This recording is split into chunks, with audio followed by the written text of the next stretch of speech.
3 ya mwezi wa 7 mwaka 2026, Mahakama ya Rufaa ya Tanzania ambayo ikikaa katika kikao chake hapa jijini Dar es Salaam, jopo la majaji watatu, Jaji Mwarija, jaji wa Mahakama ya Rufaa, Jaji Zainabu Mruke, jaji wa Mahakama ya Rufaa, na Hamisi Amur, jaji wa Mahakama ya Rufaa, alikuwa nasikiliza kesi ya mapitio ambayo imeletwa na mkurugenzi wa taifa wa mashtaka ya DPP dhidi ya Tundu Antipas Mugwai Lissu, ambayo ikitokana na ile kesi ya uhaini ambayo iko bado katika mahakama kuu masijala ndogo ya hapa Dar es Salaam. Sasa maombi haya yanatokana na ule uamuzi wa mahakama kuu wa tarehe 24 ya mwezi wa pili mwaka 2026, ambapo mahakama kuu ilikuwa imekataa kupokea ile notisi ya ushahidi wa ziada toka shahidi ambaye tayari alikuwa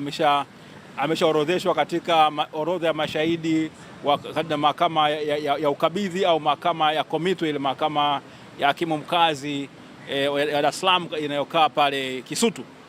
Sasa upande wa jamhuri au kuridhishwa na uamuzi wa mahakama kuu ambao ulikuwa umekataa kwamba ule ushahidi ambao unatakiwa kutolewa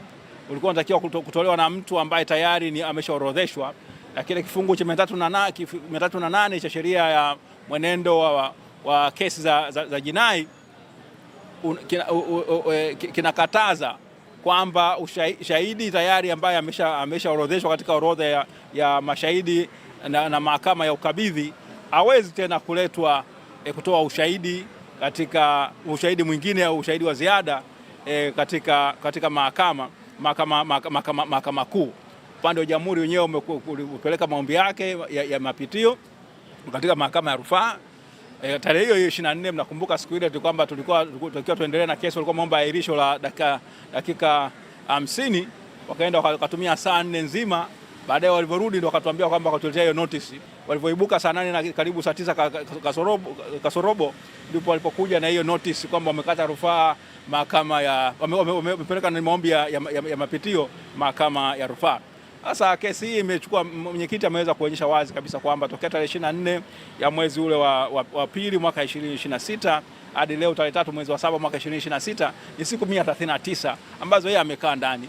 kesi haijasikilizwa, na amesema kwamba ilikuwa ni mbinu mojawapo ya kuweza kuipaki kesi, kwamba kuichelewesha tu wakati yeye anaendelea kuumia. Sasa alikuwa amewasilisha zuio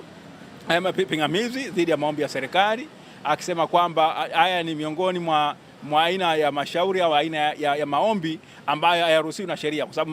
mahakama inapotoa uamuzi mdogo kuhusiana na hoja yoyote mahakamani, basi wadau hawaruhusiwi kukata rufaa au kupeleka maombi ya mapitio, labda tu pale ule uamuzi unapokuwa umetolewa uwe na ile hadhi ya kumaliza kabisa lile shauri au kuamua kwamba nani kashinda nani kashindwa, na kwa maana hiyo kuna hukumu au kuna uamuzi ambao unaamua moja kwa moja haki za wadau. Kilichotokea siku ile ilikuwa ni kwamba tu kipande cha ile notice ilikuwa imekataliwa na kesi itakiwa iendelee. Kwa hiyo kama wameweka pingamizi, upande wa serikali wanasema wao walikuwa sahihi, wao walikuwa wanapinga kwamba mahakama ilianza kujadili ule ushahidi na kwamba hawakusikilizwa kutokana na kujadili ushahidi. Mwenyekiti Tundu Lissu ameweza kuonyesha kwamba amepitisha katika rekodi ile akionyesha kwamba jinsi ambavyo mahakama ilitoa nafasi kwa pande zote mbili kusikilizwa, na kwa maana hiyo basi hilo dai la kusema kwamba kusikilizwa sio sahihi, na akaomba vile vile kwamba kutokana kwamba amekaa ndani kwa hiyo siku 139 basi mahakama itumie madaraka yake au mamlaka yake chini ya kifungu cha 367 cha sheria ya makosa ya jinai kuweza kumpatia fidia, na akasema kwamba yale yote ambayo yamefanywa na mkurugenzi wa mashtaka wa taifa mashtaka yanakiuka ibara ya 59 ibara ndogo ibara 59 b kubwa fungu kile kidogo cha 4 ambacho kinamtaka muendesha mkurugenzi wa mashtaka kuhakikisha kwamba anatenda haki, kesi zinakwenda haraka na atumii mfumo wa jinai kuweza kufanya nini, kumuumiza mtu au kutokutenda haki. Hasa baada ya kusikilizwa pande zote hizo mbili, mahakama imesema kwamba itatoa uamuzi wake. Inataka nafasi kwanza kuweza kuamua, je, pingamizi la mwenyekiti Tundu Lissu lilikuwa ni sahihi? Kama ni sahihi itaishia tu hapo, lakini ikiona kama pingamizi alikuwa na msingi, basi itaingia katika awamu ile ya kufanya nini, kutolea uamuzi katika yale maombi ya serikali ambayo yalikuwa yamesikilizwa. Kwa hiyo ndicho ambacho kimejiri, na baada ya hapo akasema mahakama ikasema baada ya kuandika uamuzi basi notice au taarifa itatolewa kutujulisha kwamba uamuzi huo utakuwa tayari lini, tayari kwa kuweza kusomewa. Asante. Leo